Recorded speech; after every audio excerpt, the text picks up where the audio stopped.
Hey everybody, and welcome back to Live Between Paychecks Kitchen. I'm Oz. Jack and Letty are still in Lake Jackson because COVID, trying not to kill anybody. Linda's behind the camera. Hello. And Anne's over on the couch. Hey. And we're back in the House of Echoes. Trying a new microphone, so I hope this works out. If not, I'll just do another one of these intros and you will never see this one anyway. I was looking into doing orange creamsicle cookies because I saw a recipe online, looked outstanding. I'm a sucker for an orange creamsicle, obviously. So I was looking online and I found this, and it's an orange creamsicle fudge. I'm gonna die. It's gonna be great. It's gonna be fun. I want to get into it. Before we do, be sure to like, share, subscribe, do all the YouTube stuff, ring the little bells because you get notifications or whatever. You know how this works. All right, I'm not gonna threaten you like some of the YouTubers out there yet. And let's get into it. So, main ingredient I forgot to post here was you're gonna need orange extract. So you're gonna need that as well as your 3 cups of sugar.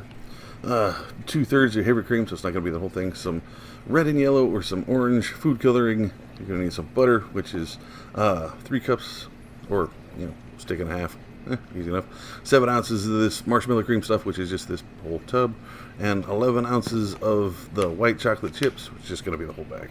And then you're going to need this 9x13 thing here. Apologies about the orange extract, but it's our important part to make this an orange creamsicle thing. So start off with, first thing before you do anything else, is you get that 9x13 pan and just start greasing it down. Get you the butter, just rub it down on the edges, or get you some grease or some Pam spray, or just lard, or bacon, and rub it all over the place. Because after this, you're going to be busy stirring the entire time. So get you a good sized saucepan, go ahead and add your butter and stuff. You want to put this at about medium high, because it's going to have to boil up, alright? Add your cream. Like I said, I added 2/3, so I just had a 1/3 cup, so I just did it twice. It's kind of thick, so you're going to have to keep dumping it out of there. Like, I didn't get it all out that time. Go ahead and add your sugar. Like I said, that was 2 cups. My cup only has 2, so I went and added the 1/3 for the 3rd cup. Okay? So, once you get that in there, you want to go ahead and keep stirring. This is just where your arm's going to be the rest of the day, man. You're going to get your bicep and your and your forearm working on. And if you're paying attention, you can see my microphone wire in the camera and my producer helping me out by dropping it in the screen again. I don't even think we noticed if anybody didn't say anything. So go ahead and keep stirring this. If you got to take your spatula and break up that butter, it makes it go a little easier, but you want to keep it moving. You don't want it to stick on the bottom. It'll scald on the bottom. So I usually put it about medium high. You want to get it up. Now, what you want to do is get it to a nice boil. Now, to do that is you got to get one of these candy thermometers. You usually have one sitting around, but you want to get it at about 235 degrees, or 220 to 235, which is what they call softball thing. Right? It's just a weird candy making term, where it'll set up, but it won't get super hard and crunchy like a Jelly Rancher, but it won't just be runny Jello goop. Right? I added my thermometer. I forgot, so I had to add it there. Now be careful. You're going to be stirring. Your arm's going to get tired, but this is going to be hot. Right? Most stovetops don't get past like 220, 235, so this is, just put it up high and go from here. Keep stirring, make sure you get all the stuff off the sides. It's going to be gritty for a while. You'll see it starting to, fluff up when it starts getting close to that thing, but you're just going to have to keep getting turned. I burned myself pretty good here on this thing in a minute.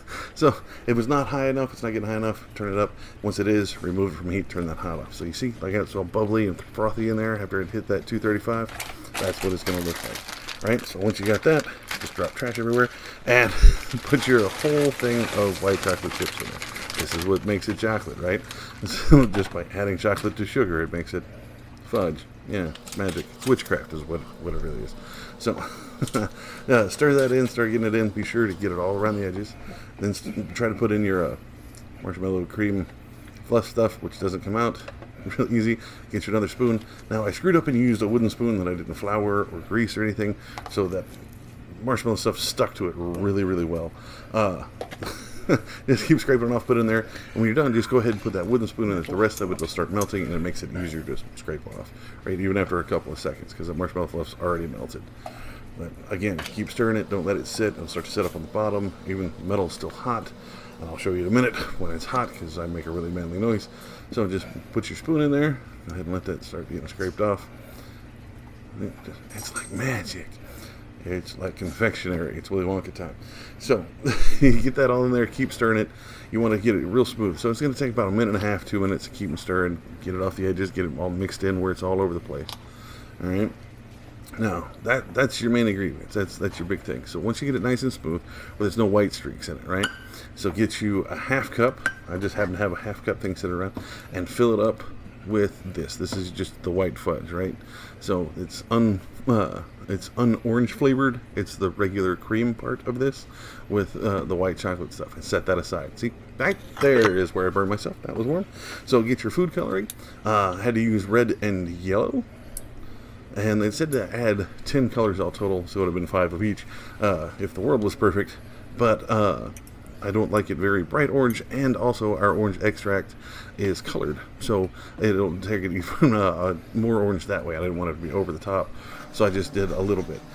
Stir that in. Again, still be very, very careful. This is very warm. Scrape it all off the edges. Make sure everything gets orange. Want to keep stirring until there's no more of those streaks in there. And then this is where you want to add your orange extract. I forgot the word for a second. Forgive me. So add your orange extract in there. See how it turned it to a whole different tint of orange? Yeah. So just go ahead and add it in there. Most of the orange extracts you'll find are clear, so it's not that big a deal. So now it's all one end. Just go ahead and put that whole orange thing into that 9x13 that you greased up earlier, right? Now this kind of stuff you're going to have to refrigerate or it won't sit right. But don't worry about it having to be covered or anything, because it's only going to be in there for like an hour or two, okay? So go ahead and scrape this out. I'm going to save you some time. It took me a while to scrape this out. I was going to leave it in just to annoy Jack, because I know it bothers him to hear him just scraping it out. Get you one of those rubber spatulas, greatest invention ever. Spread it around as best you can. Fill in all the corners. Kind of pat it down. Lick the stuff off the side, because that's what you get for being the cook. You get to lick the spoon. Don't ever buy into that. You'll have to let the kids have the spoon or the bowls or whatever. You're the cook, you do it. So now that you got it all mushed out, flattened out, go ahead and get you that other one, the one we set aside, that half cup, right? And now I'm not artistic, I think, with my cooking, with painting and whatever I can be. You can lightly drizzle it, just kind of put it over the top. It'll start to solidify because this was separated from the other stuff. So get you that rubber spoon and go ahead and scrape it off. Scrape the stuff off the outside. Put it in there. Now, looks a little silly. Get you a knife. Here's the trick. You can just stab it, or you can just run it through there, like this, right? And then right back through it twice. Whoop. Super fancy. And then, and want to be all weird, you can just go and carve your name in it. O-Z. Or you can carve my name in it, whatever. Now take that, put it in the fridge, put it in there for 2 hours, at least 2 hours. Pull it out, slice it up, get done. This was super cheap. Always growing up, I thought this was way too expensive. Way too many ingredients and stuff to do. This is great. Try this. Do this, do this, do this. So there you have it, folks. That's the orange creamsicle fudge. We got that done. You got to try this stuff. Trust me, it is very good. It's very labor intensive. You got to be stirring the entire time, but man, try it out. Let me know how it works. Let us know. Put it down in the comments. Put it on our social media. You can find us on Facebook and Pinterest and Patreon. Shout out to our patrons. Thank you very much. At Living Between Paychecks Kitchen on all 3 of those. You can also find us at Instagram at Living Between. And I'll see you next time.